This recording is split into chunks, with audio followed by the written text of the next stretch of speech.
One of the best ways to learn how to write is to read, and static book series are no exception. A static book series is one that follows the same cast or characters, but each book has its own distinct plot. So today I want to talk about a static series that does this really well. Mercedes Thompson book series, How to Read Like a Writer.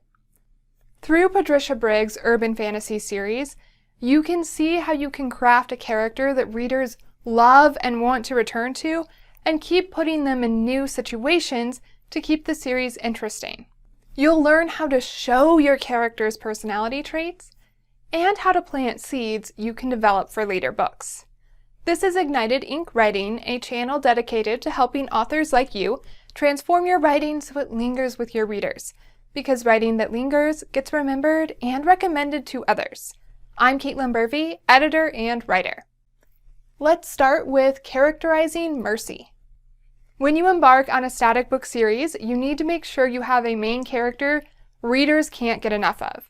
Mercedes Thompson, or Mercy, is one such character.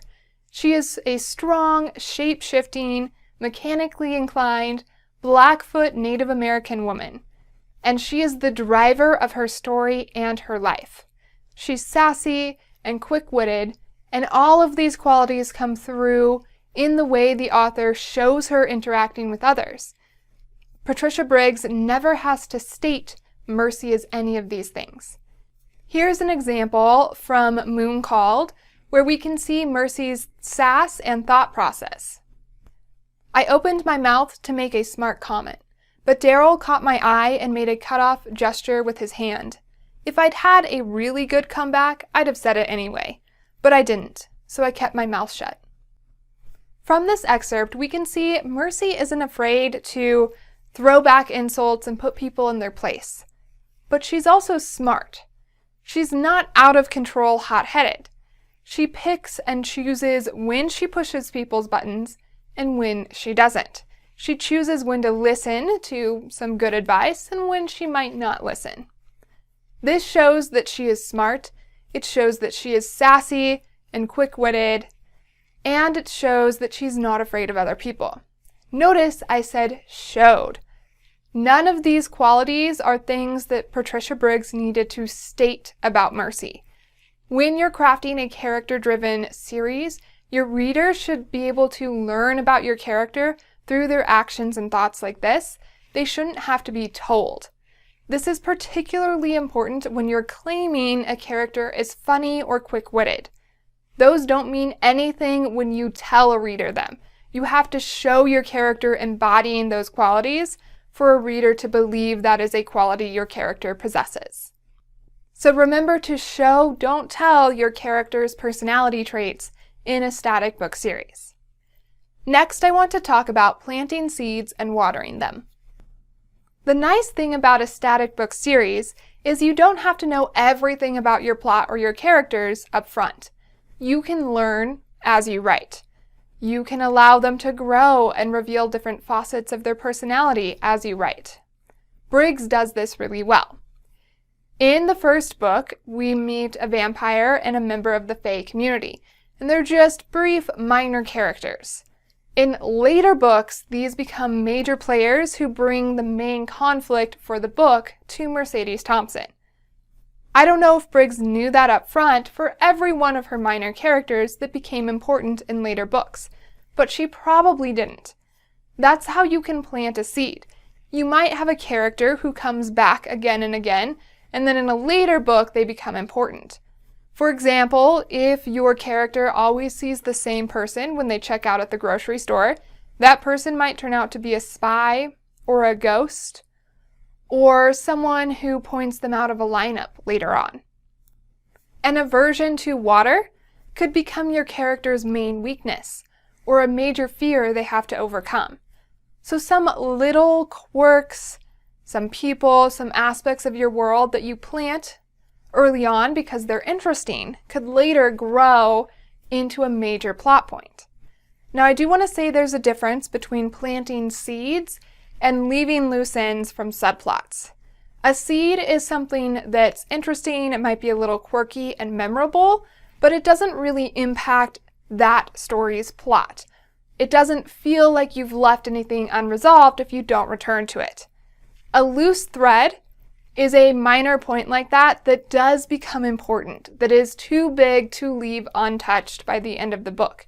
It might be a subplot, or it might just be something that bothers readers when you don't tie it up. So a seed is an interesting quirk. It's not a subplot.